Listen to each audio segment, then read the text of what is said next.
How you doing? This is Sean McVeigh with Sean's Outdoor Adventures. Got all these deer heads behind me. I'm trying to stand where it doesn't look like I got antlers coming out of my head. Welcome to my hunting strategy series. In this episode, I'm going to talk about deer calling. So I was on the map reading challenge in Ohio this year with my band of guys, and on this final morning of the hunt, I was getting up in a tree. I wasn't even all the way set up yet, and I could hear deer doing something behind me. As I'm climbing a tree with the climber, I'm like, you know what? I'm just going to follow through and get set up anyway. And I get set up.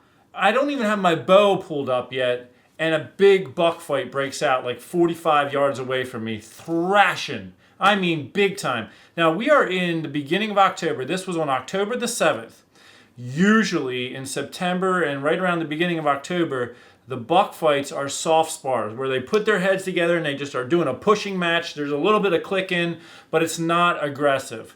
Well, this was aggressive. These deer were beating each other up, and the whole fight was over in about 17 seconds. And I was just kind of like, what do I do? So it's just, it was not even daylight enough for me to see 60 yards away. So I couldn't even see them. I could just hear this terrible thrashing.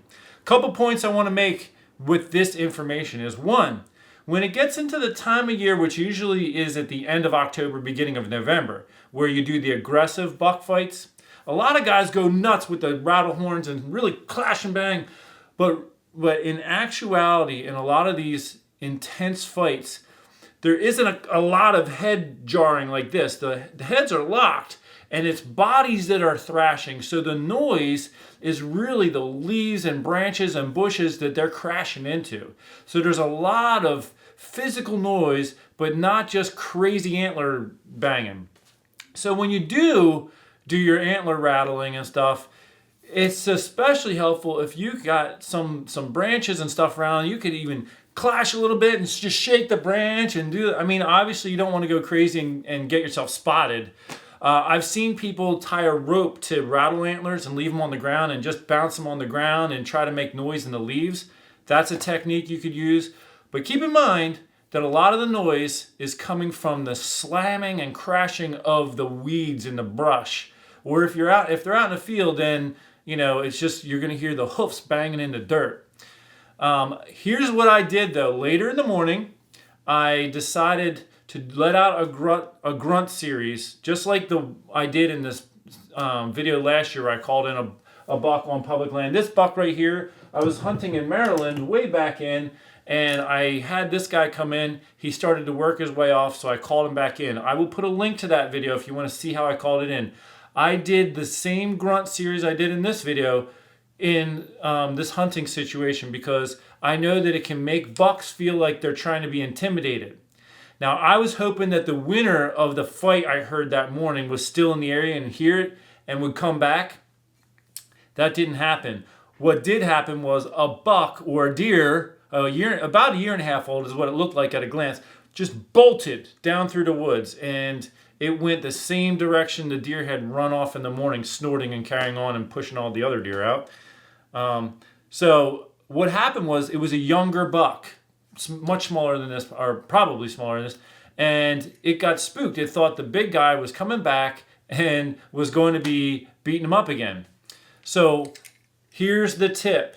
If you ever grunt and you scare a deer off, a lot of times, especially if you're a young hunter, you could have spooked a deer because of your human. They could be scared because there's a human there. But if it's getting scared off because it thinks a big buck is coming back, switch to a doe bleat. Switch to a friendly call. That's what I did in this situation. I put the grunt down. I rolled the bleat can twice just to make sure he heard it, or the deer heard it. And this buck came running at me. And I'm like, I'm trying to turn on video cameras.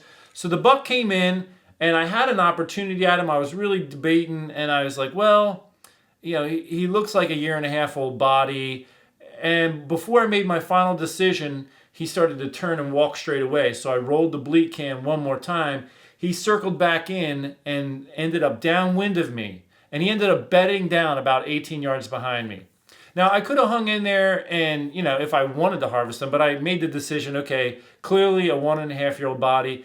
I'm going to let this deer go so one of you out there, maybe someday hunting in Ohio, might get a chance at him when he's older and better. So in that sense, I let him go for the hunting community and for the deer's community, because we're trying to practice quality deer management, let those 1.5-year-old deer get older.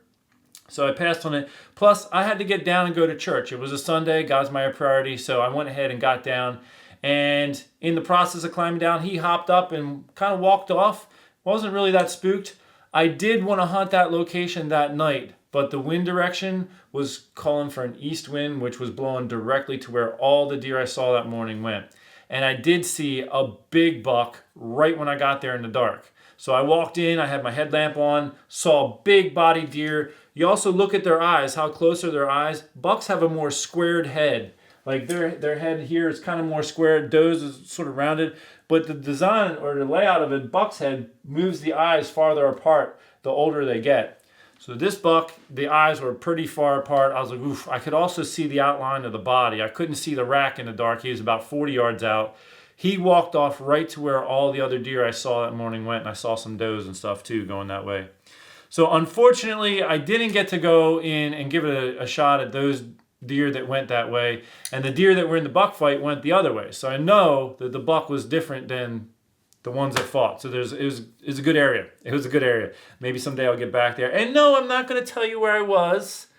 I love you guys and everything, but no, I'm not going to do it. If you want to see the Map Reading Challenge series where I had that encounter and see the episode, I'll put a link to it, to the series in the description section of this video. That's on my other channel, my Map Reading Challenge YouTube channel. I hope you will check that out and subscribe to it. And I hope these tips have helped. I'm going to continue with this I almost said Map Reading Challenge, but this hunting strategy series, I'm going to continue with it and try to give you as many tips as I can throughout the season. Thank you for tuning in. Take care and God bless.